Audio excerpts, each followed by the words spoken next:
Ce programme vous est présenté par la région Grand Est. Le Crédit Agricole Alsace-Vosges au service de nos territoires et de ceux qui y vivent.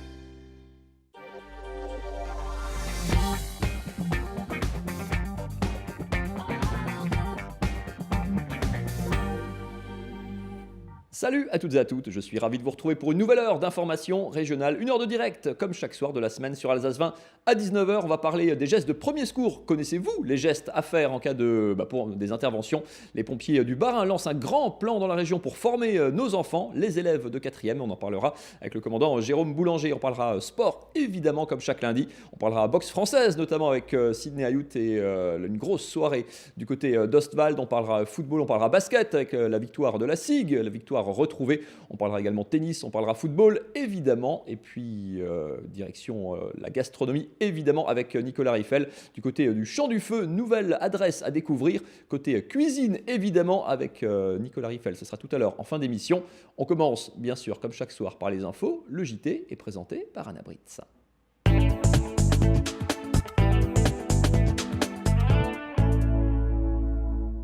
Bonsoir à tous. Et dans l'actualité ce soir, c'est un séisme pour le monde de la gastronomie alsacienne. L'Auberge de Lille a perdu sa 3e étoile Michelin. D'autres restaurants, en revanche, ont gagné leur première. Le palmarès vient de tomber. Vous voyez, l'aéroport de Strasbourg poursuit sa progression et affiche un bilan 2018 en hausse avec près de 1,3 million de passagers. Et puis un peu de musique, nous sommes allés assister aux répétitions du futur concert de Claire Faravarjo, étoile montante de la scène électropop qui s'apprête à sortir son nouvel album. Et pour commencer, donc, le palmarès des étoiles Michelin vient de tomber et c'est un coup dur pour le chef Marc Eberlin. L'Auberge de Lille à Illhaeusern a perdu sa 3e étoile décernée il y a 51 ans. L'Alsace n'a donc plus de restaurants triplement étoilés. D'autres restaurants, en revanche, ont gagné leur première citation. On peut citer les Funambules à Strasbourg, la Carambole à Schiltigheim et l'Orchidée à Altkirch. Et à noter que le prix Michelin de l'accueil et du service en salle a été décerné à Sarah Ben-Hamed. C'est la directrice de salle du Crocodile à Strasbourg. Et c'est un prix unique au niveau national. Le Crocodile qui avait été, il y a quelques semaines, désigné meilleur restaurant au monde par le site internet d'avis TripAdvisor. Et dans l'actualité également du nouveau dans le dossier Stocamine, le préfet du Haut-Rhin a annoncé cet après-midi l'enfouissement définitif des déchets, soit 42 000 tonnes de déchets dangereux stockés dans le sous-sol de Wittelsheim depuis 2002. Une décision qui va à l'encontre des associations environnementales et d'élus du Haut-Rhin. Plus d'informations dans nos prochains JT. Près de 1,3 million de passagers en 2018 à l'aéroport d'Ensheim, un chiffre en hausse de 7,4% par rapport à l'an dernier. Alors pour 2019, l'objectif est de consolider et augmenter ce résultat. Les nouvelles destinations seront ainsi proposées. Plus d'explications avec Cécile Motz.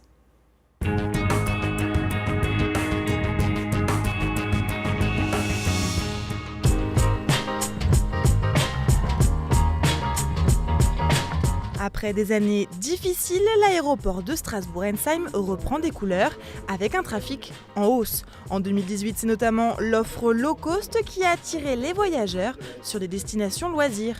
La clientèle affaires s'est aussi consolidée, alors pour profiter de cette dynamique, 2019 sera l'occasion d'agrandir les parkings, de construire de nouveaux bâtiments, mais aussi de mettre en place de nouvelles liaisons, comme Strasbourg-Munich par exemple. La stratégie de l'aéroport, c'est de développer un réseau européen, développer une activité low cost, mais à côté aussi apporter des destinations long courrier.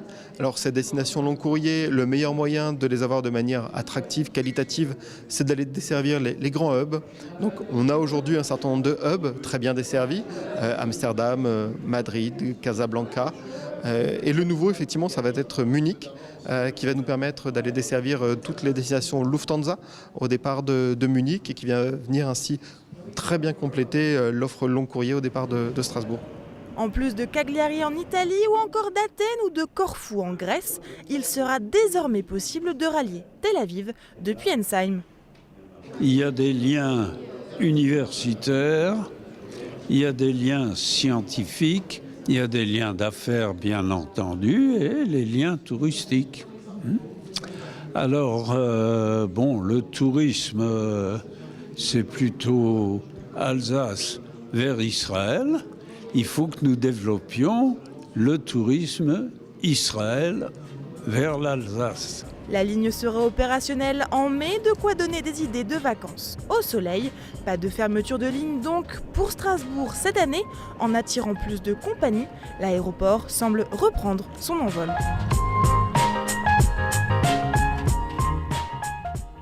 Zoom à présent sur le judo adapté.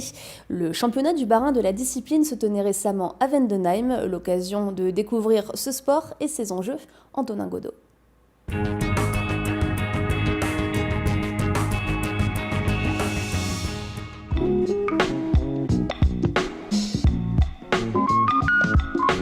Une fois la ceinture nouée, le salut effectué, les prises peuvent s'enchaîner. Ici, le judo se déroule dans les règles de l'art et tout le monde est vainqueur sur le tatami.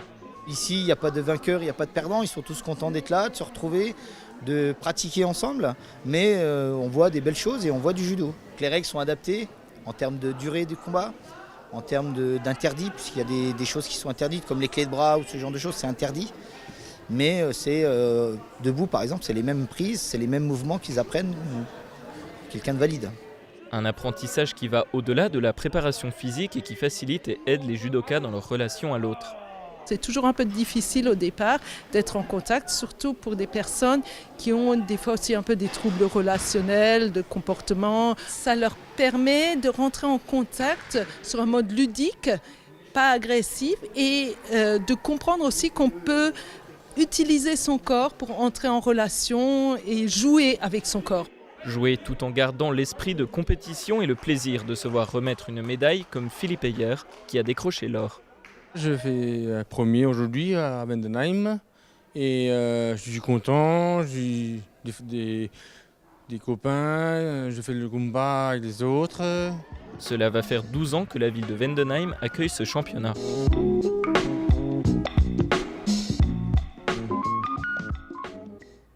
Que font les chanteurs et les musiciens entre deux tournées ou enregistrements d'albums? Ils écrivent, oui, mais ils répètent aussi beaucoup. Certains bénéficient même d'une résidence qui leur permet de créer leur spectacle dans des conditions optimales. C'est le cas, par exemple, de la chanteuse Claire Faravarjo. Nous l'avons suivie à Célestat à quelques semaines de la sortie de son nouvel album, Camille Roland.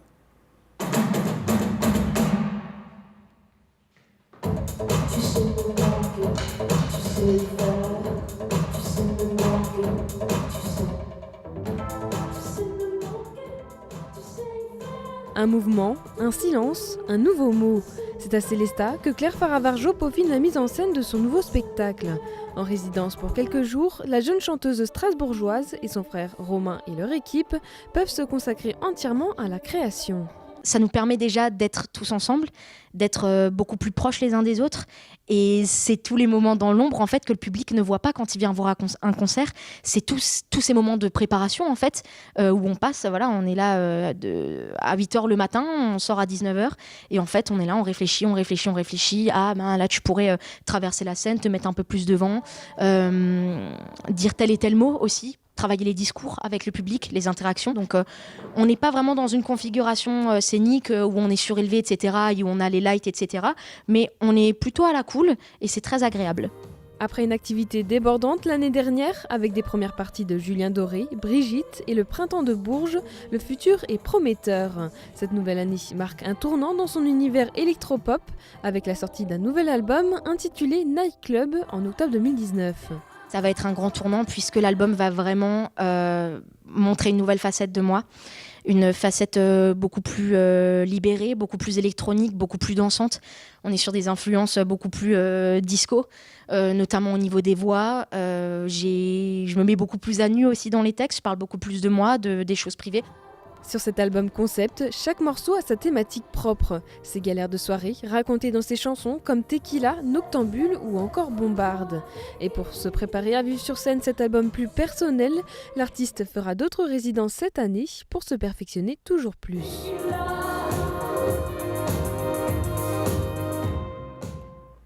Après les Ultra Boys 90, le COP Ciel et Blanc ou le Club Central des supporters, une nouvelle association de supporters du Racing Club de Strasbourg a vu le jour. Cette fois-ci à Paris, le RCS Section Paname, c'est son nom. Présentation avec Nora Boiriois.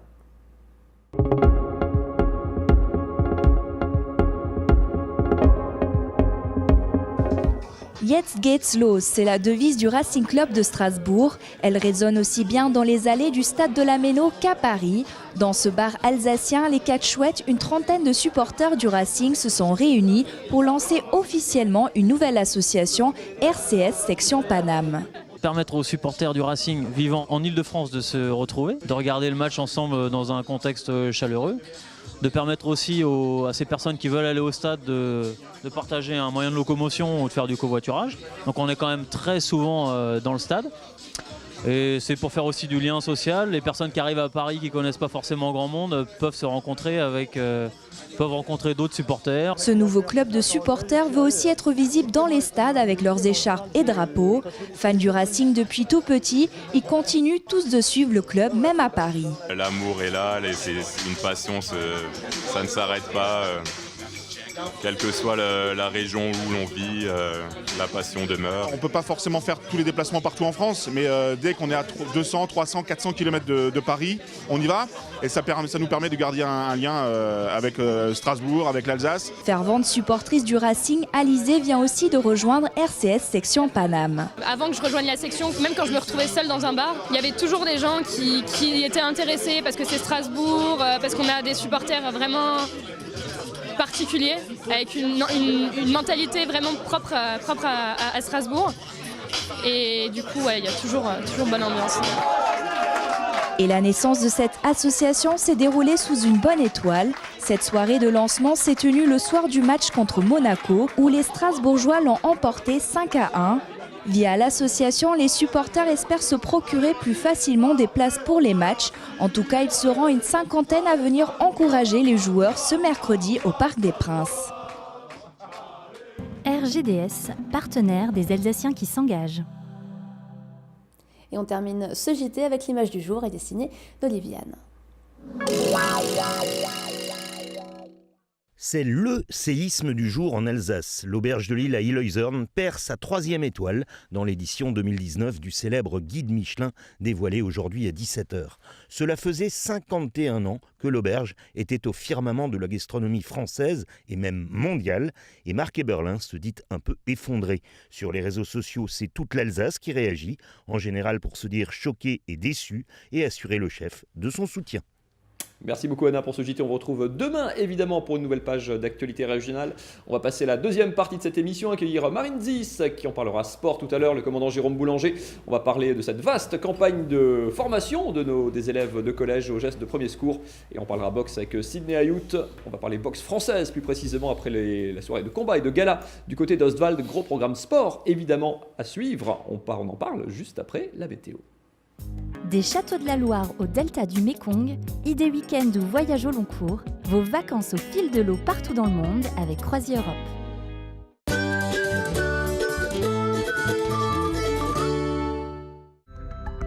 Bonjour, ravi de vous retrouver pour votre météo du mardi 22 janvier. Vous allez le voir, on reste sur notre lancée. En ce mardi matin, toujours beaucoup de nuages avec tout de même pas mal de passages d'éclaircies sur l'ensemble de l'Alsace, sur le nord et le centre de la région du Bade-Wurtemberg. Grand soleil du côté d'Offenbourg ou encore de Fribourg et un temps beaucoup plus nuageux dans le nord de la Suisse. Les températures, quant à elles, restent très fraîches en ce mardi matin. Moins 6 degrés, ce sera pour Wissembourg, moins 5 pour Saverne ou encore Colmar, moins 4 degrés. La minimale du territoire, ce sera pour Strasbourg, Mulhouse ou encore l'ensemble de la région du Bade-Wurtemberg.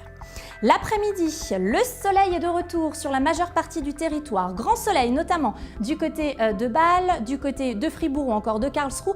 Un temps très ensoleillé, mais avec quand même pas mal de passages nuageux pour le reste du territoire. Les températures, quant à elles, en après-midi restent fraîches. 1 degré pour le nord du Bas-Rhin, 2 degrés de Strasbourg à Mulhouse en passant par Colmar. 1 degré également du côté de Karlsruhe, 3 degrés la maximale, ce sera pour Bâle. Passons tout de suite à vos prévisions de mercredi et un temps beaucoup plus nuageux nous attend, vous allez le voir. L'ensemble de l'Alsace restera couvert sous les nuages. On retrouvera un petit peu de soleil dans le nord de la région du Bade-Wurtemberg avec 3 degrés de moyenne haute pour l'Alsace, 2 degrés pour la région du Bade-Wurtemberg, 3 également dans le nord de la Suisse. Mardi 22 janvier, nous fêterons les Vincent. Le soleil se lèvera à 8h10 pour se recoucher à 17h10 et on gagnera encore 2 minutes de soleil. Voilà, je vous laisse en compagnie de Sada dès demain. Je vous souhaite un excellent moment sur Alsace 20 et je vous dis à très vite. Salut!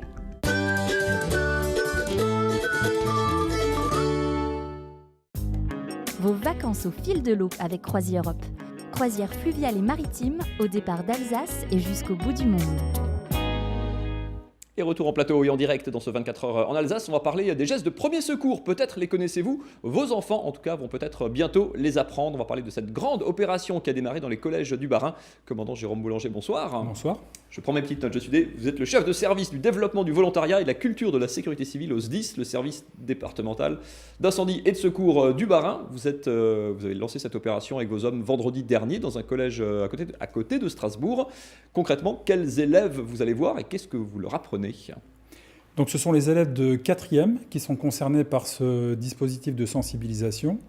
L'objectif, très clairement, c'est de faire de ces élèves le premier maillon de la chaîne de secours. On sait très bien que le temps joue contre les victimes. Donc on voudrait que ces élèves soient capables de pratiquer des gestes simples et efficaces pour sauver des vies, en attendant que les secours spécialisés arrivent sur place. Les premiers secours, par définition, c'est un accident domestique, c'est une chute à vélo, un accident de voiture, un malaise, une personne âgée, enfin ou pas âgée d'ailleurs, qui fait un malaise cardiaque, quelles que soient les configurations, les situations. C'est ça. En fait, ce dispositif de gestes qui sauvent, il est né après les attentats de Paris. Ça a été une prise de conscience de la part des politiques, mais aussi de la population, qu'il était important de savoir pratiquer des gestes utiles pour sauver des vies. Parce qu'on n'était pas prêt, c'est quelque chose qui était, entre guillemets, réservé aux professionnels, comme les pompiers. Oui, c'est cela. Alors, il y a des dispositifs de secourisme qui existent depuis bien longtemps. Vous avez peut-être entendu parler de la FPS, du PSC1. Au travail. Je suis sauveteur secouriste du travail. Marie, vous pouvez vous évanouir en tout cas. Mais là, c'est vrai que les attentats ont permis vraiment une véritable prise de conscience. Et donc, ce dispositif, il a été créé suite aux attentats.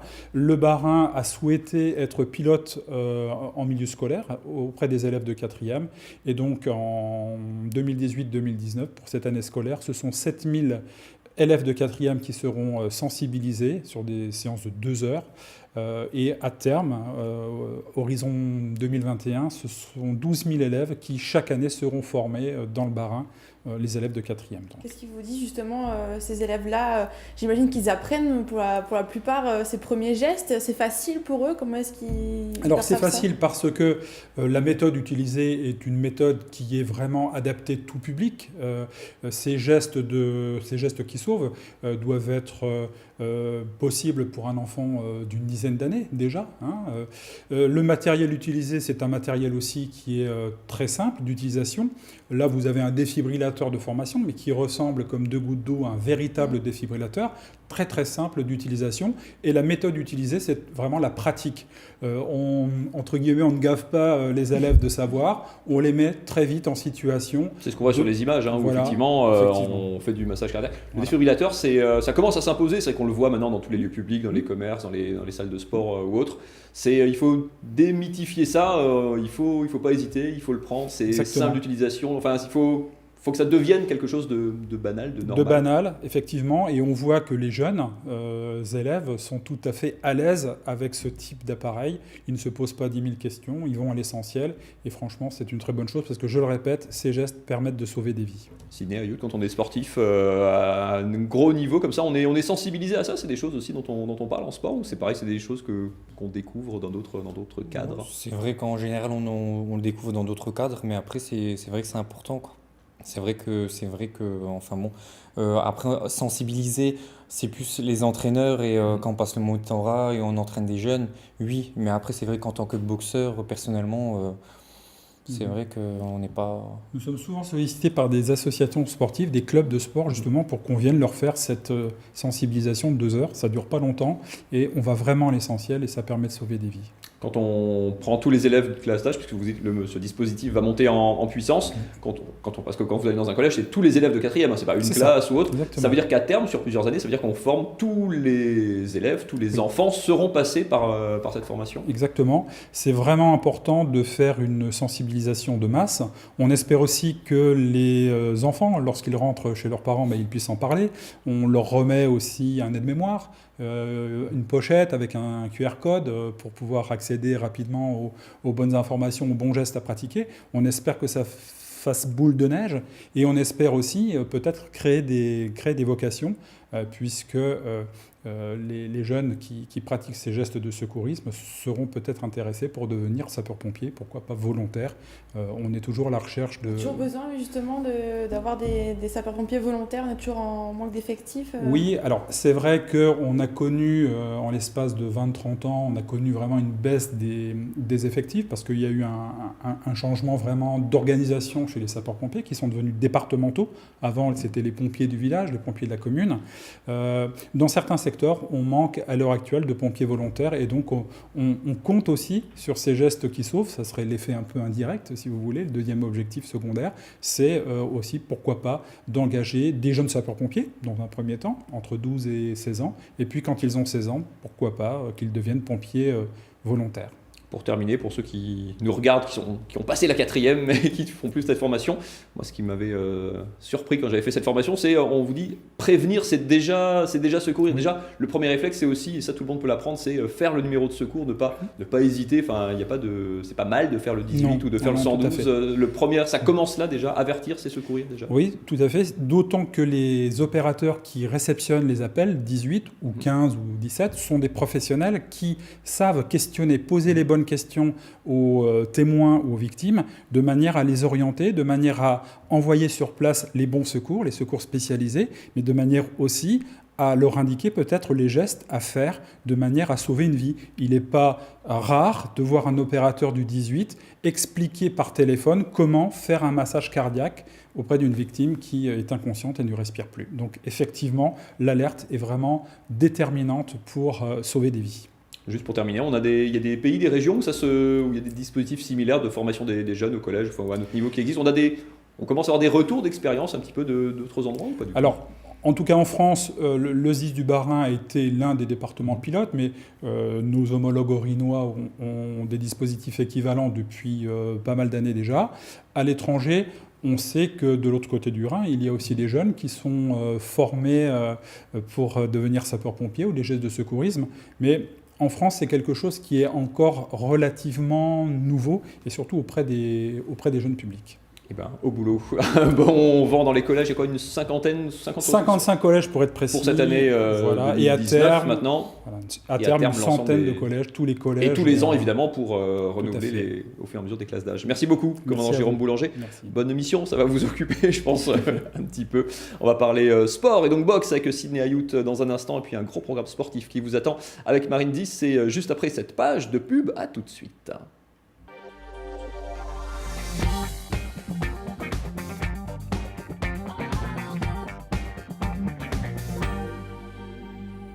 Et c'est l'heure de parler sport, comme chaque lundi soir sur Alsace 20, c'est Top Sport, et c'est avec Marine 10.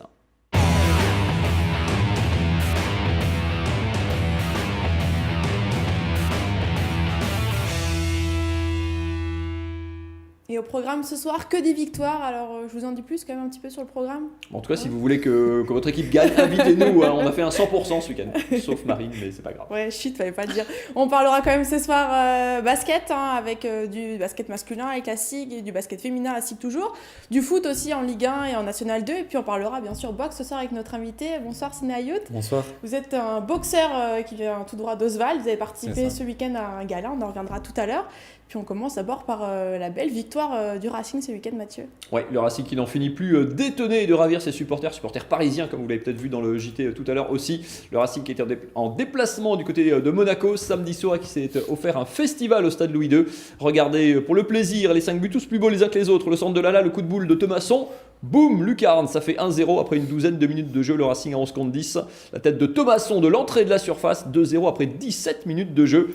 Monaco qui réduit la marque en première mi-temps par Falcao, mais le Racing en deuxième mi-temps va régaler. Attention les yeux, la frappe de Sissoko en pleine lucarne, 3-1 à l'heure de jeu et 4-1 un petit peu plus tard sur ce solo de Ludovic Ajorc. 2 buts, une passe décisive pour l'attaquant réunionnais du Racing. Le Racing qui ajoute un 5e but par Fofana dans le temps additionnel. 5e victoire consécutive, toute compétition confondue. 3e victoire consécutive en championnat pour les hommes de Thierry Lauré qui monte à la 5e place du classement. Alors certes, Montpellier et Marseille ont un match en moins, mais on n'avait pas vu le Racing aussi haut depuis très très longtemps. Le Racing qui continue d'enchaîner avec ses victoires en 2019, déplacement au Parc des Princes, ça sera ce mercredi. pour les 16e de finale de la Coupe de France. Réception de Bordeaux en championnat ce samedi à la Méno et le match que déjà tous les supporters du Racing attendent. Demi-finale de Coupe de la Ligue pour une place en finale. Rêve d'Europe déjà du côté du Racing, ce sera mercredi en 8, double confrontation contre Bordeaux donc à la Méno. En tout cas, grosse perf du Racing en ce début d'année. On attendait du coup la même chose, en tout cas le regain de victoire aussi du côté de la SIG Marine. Oui, puis c'était un gros enjeu pour eux puisqu'ils étaient sur une série de 5 défaites. Ils jouaient ce week-end contre Bourg-en-Bresse et puis ça commence fort tout de suite avec 2 tirs à 3 points. D'abord celui de Quentin Serron, voilà, réussi tout de suite en début de match, qui est suivi ensuite par Mike Green. Bourg-en-Bresse qui est privé de ses 2 intérieurs s'accroche. Regardez la réponse, voilà, à 3 points ici, voilà, c'est planté, c'est fait. Mais la SIG distance ensuite Bourg-en-Bresse de 9 points au milieu du deuxième quart-temps grâce à notamment Mustapha Fall, voilà, que vous voyez ici au dunk. Malheureusement plutôt, les Bressans reviennent à 37 partout à 2 minutes de la pause et heureusement ensuite les Sigmen qui sont à droit à longue distance, ça leur permet de revenir à plus 5 à la mi-temps. Le troisième quart-temps sans trop de difficultés pour les Sigmen, plus 14 à la fin du troisième. Quatrième, un petit peu plus difficile, perte de balle. Et voilà, on voit les Bressans qui en profitent. La SIG qui encaisse un 12-2. Il n'y a plus que 7 points d'écart entre les deux équipes à 4 minutes de la fin. Tout est encore donc jouable des deux côtés. Heureusement, la SIG maîtrise la fin de match avec encore Mustapha Fall ici dans la raquette qui finit quand même avec 17 points, 11 rebonds. Victoire donc pour la SIG 76-71. Écoutez la réaction des joueurs à la fin du match. C'est vrai que c'était pas forcément un match facile, on a joué un peu sur un faux rythme avec leurs zones qui nous ont un peu empêchés de dérouler. Donc c'est vrai que c'était pas facile mais ça fait du bien. On a gagné, on est qualifié pour la Leaders Cup, même si on aurait pu le faire encore mieux je pense par rapport au point d'avérage. Mais bon, il faut retenir la victoire et essayer de repartir dans une spirale positive de ce côté-là. Et donc, petite rectification, c'est pas Mustapha Fall, mais Mustapha Fall, voilà. C'est son frère. Un P en trop, voilà. Allez, on reste dans le basket et on reste du côté de la SIG, mais la SIG fille, puisqu'il y a évidemment le côté historique de la SIG, ça se passe du côté d'Ilkirch. Les féminines de la SIG qui étaient très longtemps en Ligue 2, qui sont redescendues en National 1 à la fin de saison dernière. Et bien regardez, ça se passe très bien à l'étage d'en dessous, elles vont peut-être pas y rester très longtemps, dans une belle ambiance dans cette salle joliment désuète de la rue de la Poste. Pleine en tout cas pour ce match au sommet, la SIG qui est leader, 11 victoires, 1 défaite jusqu'à présent. En face en rouge c'est le Havre, la seule équipe qui avait battu la SIG jusqu'à présent lors des matchs allés. Esprit de revanche donc pour les Alsaciennes de la SIG en blanc évidemment qui font un très gros premier quart-temps, 23-11 après un 14-0 notamment pour bien commencer la rencontre, mais ça se resserre juste avant la pause. La défense de zone du Havre gêne les Sigmen qui ont encore quand même 7 points d'avance à la pause, plus 7 à la pause, rien n'est fait donc pour les Strasbourgeoises qui visent une des 2 premières places qui sont leaders du championnat évidemment, mais qui visent une des 2 premières places pour jouer les playoffs et qui vont faire un récital à nouveau 25 points inscrits dans le 3e quart-temps. La SIG se détache définitivement, fait le boulot en défense, plus 20 un moment pour les Alsaciennes qui finiront finalement cette rencontre sur une belle victoire 69-53. Victoire donc, 12e victoire de la saison pour une seule défaite, panier average récupéré en plus sur les Havraises. Soirée parfaite pour les Sig Women emmenées par Kathleen Bourdin notamment ici qui clôt le score et belle victoire donc des Sig Women devant leur public, 12e victoire de la saison donc, il faut être dans les 2 premières pour jouer les playoffs et éventuellement rêver de monter, une chose après l'autre mais un nouveau statut en tout cas à assumer. Écoutez Louise Dambach et son entraîneur. Vu qu'on est première, on est attendu par toutes les équipes, tout le monde a envie de nous battre, donc c'est encore à nous d'élever notre niveau de jeu à chaque match pour vraiment répondre présente. Les dirigeants m'avaient fixé le haut de tableau en début de saison. Je pense qu'on y est, on va essayer d'y rester. Et puis, si on peut retrouver la Ligue 2, parce que la SIG a besoin, et l'historique de la SIG demande un club en Ligue 2 au moins, on ne va pas s'en priver. Donc voilà, on va essayer de se faire le maximum pour pouvoir retrouver cette Ligue 2. Et puis après cette page de basket, place à la boxe avec notre invité Sydney Ayout. Vous avez participé ce week-end à un gala organisé par votre club, celui d'Oswald en boxe française. Avant vous, il y avait plusieurs combats. Mathieu, on va revenir là-dessus. Ouais, je vous emmène du côté d'Oswald. Ça se passait effectivement ce samedi soir avec une salle bien remplie, près de plus de 800 personnes pour ce gala, pour le 30e anniversaire du club d'Oswald. Il y a eu pas mal de combats avant celui de Sydney dont on va parler dans un instant. Regardez déjà l'un des premiers combats de la soirée. C'était Aubin Kirsch à droite sur ces images, opposé à un Croate, Dario Contact, victoire par KO dès la 2e reprise grâce à ce coup de pied. Florent Burksalter, beaucoup de boxeurs régionaux ont été évidemment à l'honneur. Florent Burkhalter de Bar contre le Belge Arnaud de Soie, lui aussi en 2 temps touche et arrête son adversaire et s'impose sur le ring d'Ostwald. Et puis gros combat juste avant vous, Sydney, entre David Stefan du Val-de-Moder en moins de 75 kg face au Croate Ivica Jakovic, champion de Croatie. Un sacré client et un gros travail au point, mais c'est au pied en étant patient et en ayant résisté que David Stefan va à son tour s'imposer. Carton plein pour les Alsaciens, il y avait la pression Sydney, du coup tous les Alsaciens avaient gagné avant vous. Oui, Vous regardez ces images, c'était face à un Belge là aussi, Lenny Krokos. Assez référencé, champion de Belgique, vice-champion du monde technique. Vous nous expliquerez la différence dans quelques instants. On est en moins de 80 kg, c'est-à-dire que ça envoie. Il y a de la puissance, il y a de la vitesse. En 5 reprises de 2 minutes à chaque fois. Combat très disputé, le seul de la soirée du coup à être allé à son terme. Et vous l'emportez la majorité des juges. On ne vous voit pas super ravi sur cette image. Vous pensiez faire mieux. À chaud, on n'est pas content de ce combat, de cette victoire. Non, c'est pas ça. J'étais content. Mais bon, après, comme dit, je préfère toujours attendre d'avoir le résultat pour d'abord être content de me dire c'est bon, c'est sûr, j'ai gagné, je peux souffler un coup. Mais je préfère d'abord, attendre le résultat avant de moi-même m'exprimer tout de suite. Alors, non, Pardon, pas de souci. Vous n'étiez pas monté sur le ring depuis, ça faisait 1 an et demi à peu près. Ça faisait à peu près 1 an et demi. Ouais. Pourquoi cette parce que je suis cette devenu attente tout jeune papa. Donc du coup, je me suis un peu plus concentré sur ma vie de famille et d'être là à les côtés de ma copine, quoi. Donc du coup, j'ai arrêté, quoi. C'est dur de faire une coupure comme ça. Ça veut dire qu'on s'entraîne moins, on combat plus du tout. Enfin, c'est dur de reprendre du coup le rythme de la compétition. C'est pas évident. Après, faut vraiment avoir beaucoup de mental et vraiment savoir ce qu'on veut, quoi. Je veux dire.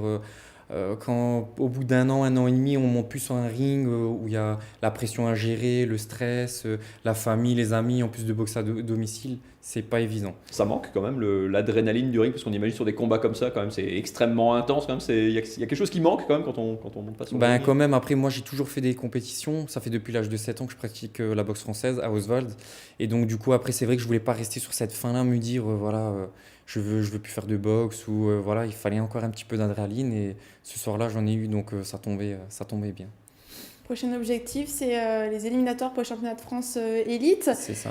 Qu'est-ce qui reste à travailler d'ici là? Il y a beaucoup de choses toujours à travailler. Comme dit, quand on fait un combat, il y a toujours des choses qui vont, il y a des choses qui ne vont pas. Après, le coach, il va déjà me le rappeler, il va déjà travailler ce qui allait pas.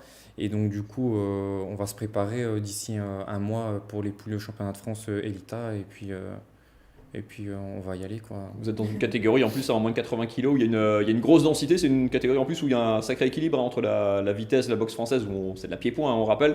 C'est un bon rapport, c'est une catégorie, je pense, intéressante en termes de puissance à la fois et de dynamisme. C'est ça, en moins de 80 en général, les catégories moins de 75 et moins de 80, c'est là où il y a le plus d'impact. Et ça va vite et en même temps ça frappe fort. Donc du coup, il y a vraiment entre les deux, c'est vraiment compatible. Aux éliminatoires du championnat de France, il faut enchaîner parfois, c'est des combats très rapprochés, du coup c'est sur des ça, séries éliminatoires, ça veut dire qu'il faut enchaîner des combats aussi, il faut avoir cette capacité-là. Oui, c'est ça, là c'est différent parce que là, comme le gala de samedi, c'est vraiment 5 reprises de 2 minutes. On se dit on va y aller à fond, on va se donner à fond dans le mental, on se prépare physiquement. Mais là, c'est une autre préparation pour les poules éliminatoires parce que ça se déroule déjà sur un week-end. Donc il y a 2 combats le samedi, 2 combats le dimanche. Et donc du coup, c'est en 3 fois 2 minutes. Mais par contre, comme dit, lors de passage, on peut très bien passer le matin à 9h, après le soir à 17h, comme ça peut être 1 heure d'intervalle. Il faut gérer l'enchaînement, les pauses, l'alimentation, parce qu'on mange pas évidemment juste avant de monter sur le ring. C'est ça, le repos, il faut tout gérer, quoi. C'est vraiment autre chose à gérer, quoi. Comment est-ce qu'on reste au top niveau là? Ça faisait 1 an et demi que vous n'étiez pas remonté sur le ring. On parlait tout à l'heure avec Mathieu de foot, de basket. C'est des sportifs qui ont des matchs tous les week-ends quasiment. Et vous, là, ça faisait 1 an et demi et puis c'est pas aussi régulier que ces sportifs-là. Comment on reste en forme en fait physiquement et qu'on reste prêt à des gros combats? Physiquement, on essaye de se maintenir comme on peut. Entre le travail, entre le quotidien, on essaye de s'entraîner à midi, on essaye de s'entraîner le soir, on essaye justement de se dire, justement on n'a pas la chance de s'entraîner vraiment en permanence et de ne faire que ça. Donc on essaye d'aller à l'entraînement ou on essaye de s'entraîner, on essaye de le faire à 100% et d'y aller, quoi, de ne pas se poser de questions. Il y a un regain d'intérêt en ce moment pour les sports de combat, peut-être toutes disciplines confondues. On dit souvent que la boxe française c'est une bonne école pour aller vers d'autres disciplines pieds-poings qui sont peut-être plus porteuses, plus à la mode dans certains clubs. Il y a la tentation d'aller voir dans d'autres disciplines ou vous êtes savate, on reste sur la boxe française? Après, c'est vrai que moi personnellement, comme dit, depuis l'âge de 7 ans, j'ai toujours fait de la savate. Et c'est vrai que c'est un sport vraiment que j'adore, que j'apprécie. Il y a vraiment des règles. C'est vraiment sportif dans le sens où, voilà, je veux dire, il y a des règles à respecter et en même temps il y a des difficultés. On peut pas frapper avec les tibias, on peut pas mettre les coudes, voilà, il y a vraiment des règles comme ça à respecter et je trouve ça intéressant. Enfin, en tout cas, moi j'ai pas fait le tour encore. Ouais, non, après c'est vrai que la savate c'est vraiment une très bonne école. La plupart du temps, il y en a beaucoup qui commencent par la savate et qui partent après dans d'autres disciplines. Mais moi personnellement, la savate ça me va, quoi.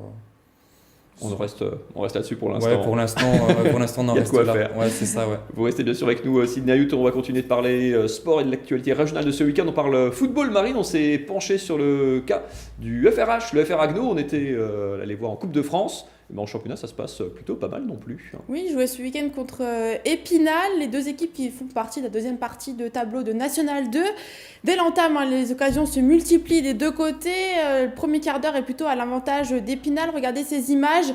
Épinal en jaune donc, avec notamment on a vu cette belle occasion qui passe au-dessus de la cage, belle cascade ensuite, voilà, regardez, ça roule, mais ça va, il n'y a pas eu plus de mal que de peur. D'autres occasions ratées encore du côté d'Agno, mais 0-0 à la mi-temps.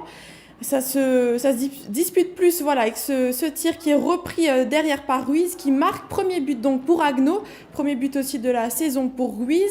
17 minutes plus tard, alors qu'Épinal a la possession, le ballon est intercepté par Agno, les Rouges avancent tranquillement vers le but de manière plutôt collective.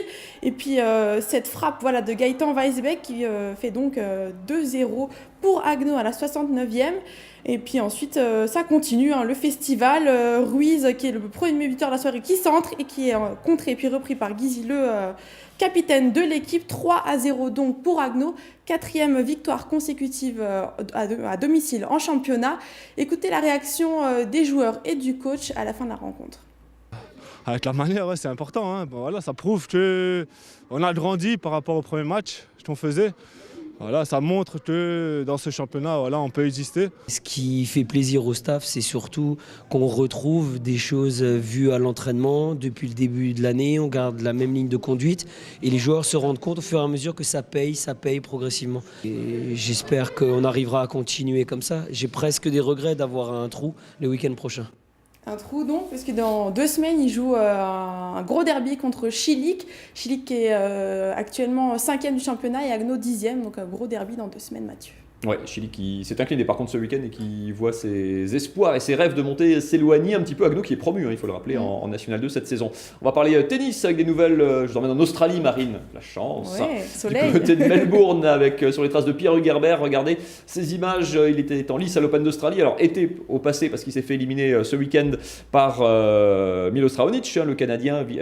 Élimination relativement logique pour Pierre Hugerbert que vous voyez là, mais qui avait réalisé 2 belles perfs aux 2 premiers tours. Élimination de Sam Querrey et du Coréen Young Chung, le demi-finaliste de l'an dernier. 2 joueurs mieux classés que lui, c'est donc plutôt une belle opération malgré tout pour lui dans ce tournoi en simple. Et surtout, il est toujours en lice dans le tournoi de double. Victoire ce matin, décalage horaire oblige, victoire ce matin avec son coéquipier évidemment de toujours, Nicolas Mahut. Les 2 garçons se retrouvent donc en quart de finale. Ça sera match demain contre les frères Bryan.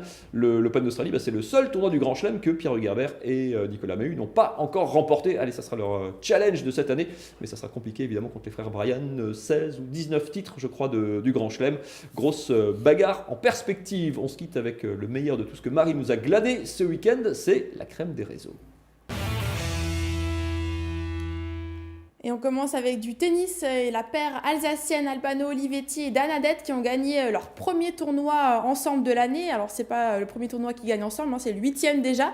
Forcément ça crée quelques jalousies. Regardez ce commentaire sur la photo que Albano Olivetti a publiée. Vous le voyez là, les mecs, on devrait vous interdire l'inscription en futur. Voilà, ça c'est dit, c'est clair. On espère pour eux qu'ils continuent à gagner en tout cas. Des conseils, Marine, pour les sportifs alsaciens. Alors, manger 5 fruits et légumes, je ne sais pas si vous faites ça, vous, avant un combat. J'essaye. Et ben, en tout cas, les handballeuses d'Ambar-la-Ville le font. Regardez cette photo avant un match, on les voit toutes, même le coach avec une banane en main. Apparemment, bon, ça marche plutôt bien. Elles sont 7e de leur poule en pré-national. Donc pourquoi pas essayer avant un match, voilà, tous aux fruits et aux légumes, Mathieu. On reste dans le handball côté masculin, il n'y a pas de championnat du monde oblige, mais du coup les pros de l'ESAB qui sont en Pro D2 en 2e division, eux se préparent aussi à leur manière. Oui, je ne sais pas si vous suivez, Mathieu, le compte Instagram ESAB Inside, vous connaissez? Tout à fait. Ouais, alors pour ceux qui ne connaissent pas, c'est un petit peu les coulisses de l'équipe. Ils ont publié aujourd'hui quelques photos justement de la saison, de certains matchs. Regardez, alors on se dit comme ça que c'est plutôt des durs à cuire, et bien non, c'est des sensibles. À côté des photos, il y avait décrit le handball en Pro League, c'est que de l'amour. En cette journée mondiale du câlin, on le montre en images. Alors voilà, si en plus vous ne saviez pas que c'était la journée mondiale du câlin, je vous l'apprends. C'est quand même assez sympa. Et puis c'est beaucoup fêté en Amérique, la journée du câlin, Free Hug. Je ne sais pas si vous connaissez, voilà, ça se fait beaucoup. Bon, on voit que tous ces grands handballeurs s'enlacent amoureusement. C'est mignon quand même. C'est des instantanés, hein. En vrai, ça bastonne un petit peu plus. On l'avait reçu sur ce plateau en fin d'année dernière. Il s'appelle Mohamed Amin El Bouadjadji, athlète il faisait du cross à l'époque, mais c'est surtout un athlète de piste. Il se prépare sur 1500 mètres. Il est en stage du côté du Portugal, le Vénard, pour chercher un petit peu de fraîcheur, non, un petit peu de douceur plutôt, où les conditions d'entraînement sont évidemment plus clémentes. Mais entre les entraînements, il continue de se faire plaisir. J'adore cet athlète tout en autodérision. Ah oui, mais lui, c'est un gros blagueur. Je vous laisse découvrir en images. C'est plus simple que d'en parler pendant 10 ans. Regardez. Bien arrivé à Montegordo, je commence mon stage avec une bonne séance de Tai Chi Chuan afin de libérer de mon corps l'aura maléfique causée par la synapse du voyage, le Wat Fer Fung, ou encore la fatigue musculaire de Sun Wukong, le démon chinois.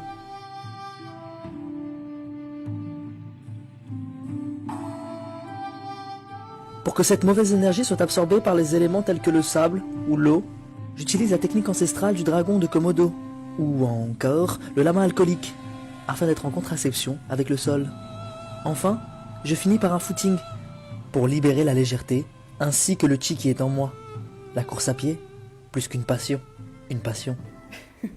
Bon, vous l'aurez compris, il a sûrement le temps entre deux séances de se détendre. Voilà, c'est une sorte de yoga un petit peu, on sait pas trop, nouvelle pratique. J'aime beaucoup, c'est vraiment très efficace, on vérifiera sur pièce, mais en tout cas c'est très drôle. On termine par une petite photo, regardez celle-ci, elle a été prise ce week-end. Alors Mathieu, je sais pas si vous reconnaissez la salle dans laquelle a été prise cette photo. Je reconnais la salle du gymnase des 7 arpents, voilà, le fief du BC Souffle. Alors c'est pas le coach de l'équipe 1 des garçons. C'est votre coach. Non, même pas. C'est le coach des seniors féminines 2 qui ont joué un match très serré. Regardez à nouveau cette photo avec la plaquette qui a été cassée. Elles sont allées jusqu'en prolongation, donc ça a dû être assez tendu pour le coach qui a dû à mon avis être stressé et s'acharner sur la plaquette, mais bon, en tout cas elles ont gagné. Et puis de même pour les garçons qui ont encore gagné. De Souffle, ouais, 18e victoire de la saison, ils sont à 18-1, ça fait rêver le BC Souffle Vaillersam qui joue demain en Coupe de France, réception d'Aix-Maurienne, le club de Pro B. Et à propos de Pro B, les garçons de Grise qui eux se sont imposés également ce week-end, seront en déplacement à Chaland et la SIG, mais c'est à l'extérieur, mais vous pouvez aller les voir, ça se passe du côté de la Grèce, déplacement très important à Patras pour la qualification en Ligue des Champions. Merci beaucoup Marine, si on a encore une petite minute. Sydney Ayout, la suite, on l'a dit, les éliminatoires des championnats de France, ça sera? C'est dans un mois à peu près, il me semble le 16 ou 17 février. C'est le week-end. Grosse préparation d'ici là, ça va être, on va monter en charge. Ouais, on va monter en charge, on va un petit peu accélérer et en même temps ça nous permet de travailler justement ce qui allait pas au gala, quoi. On va débriefer, vous débrieferez tout ça avec avec moi, c'est pas très, ça risque pas d'être très intéressant. Bon courage et bonne suite à vous. Merci. On suivra ça évidemment du côté de Marseille. Merci beaucoup Marine. On se retrouve lundi prochain évidemment pour une nouvelle page sport. Moi je vous laisse entre les mains de Nicolas Riffel, on va parler gastronomie. Il vous emmène dans les Vosges cette fois-ci. Emmenez votre petit sac, nouvelle adresse à découvrir du côté du Champ du Feu. Oui, il y a de la neige maintenant, mais il y a aussi des bonnes cuisines à où se mettre au chaud à découvrir. Donc dans ce nouveau numéro de Grain de Sel avec Nicolas Riffel.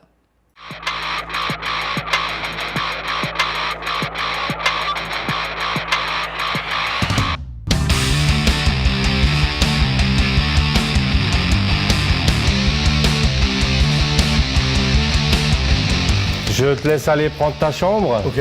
Et puis peut-être aller profiter de la piscine. Très bien. Elle est prête, la surprise est là. Bon, super. Je te à tout à l'heure, pas de soucis. Merci.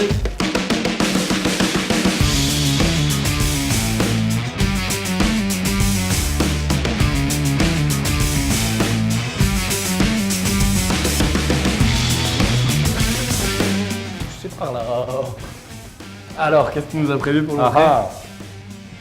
Du bon foie bien gras. Petite brioche en dessous, des petits fruits confits, un peu un foie gras français bien sûr, avec un petit miroir de Porto, une belle petite réduction.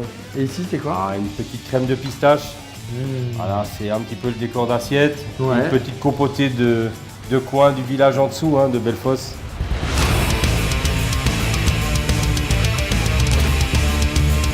La suite maintenant, ce sera un œuf parfait avec une émulsion de butternut, un petit crémeux de champignons, quelques petits lardons paysans, petits croûtons, un bel œuf plein air et la recette elle sera exceptionnelle. La petite mousse de champignons, les petits lardons, boucher artisan de Villers et pour finir, la petite touche du chef et c'est parti.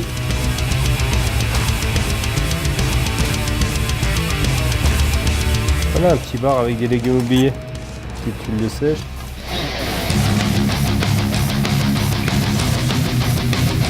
Alors le plat c'est un petit feuilleté de caille. Donc c'est une caille qui est désossée. On met d'un côté les cuisses qu'on va cuire en basse température. Et après on va utiliser les filets à part. Les carcasses bien sûr pour faire un petit fond de sauce. On va faire une petite farce fine et on va faire un petit montage de farce, de filets de caille, de cuisses de caille enrobées de feuilletage. On sert ça avec une petite purée de céleri, un petit peu à l'ancienne. Petit moulin avec des gros trous. Avec ça, on a un beau petit cèpe qu'on avait été chercher cet automne et qu'on avait surgelé. Petite carotte fan. Ce petit fond là qu'on a fait réduire fortement, qui va être très corsé. De la cerise sur le gâteau, la petite caille reconstituée.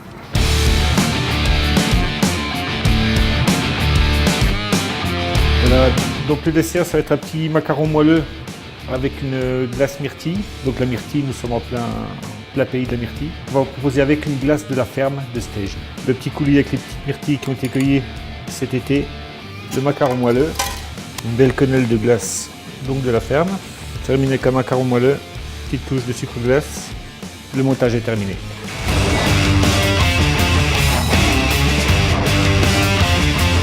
On est bien là Thierry. C'est le paradis. Mais justement, tu y es arrivé il y a combien de temps toi au paradis? Au paradis, ça fait 10 ans. 10 ans que je suis au paradis. Entre parenthèses, j'ai passé une vingtaine d'années presque sur les pistes de ski. D'accord. T'étais où avant d'arriver ici? Avant d'être ici, j'étais à Bellefosse dans une ferme auberge. Ok.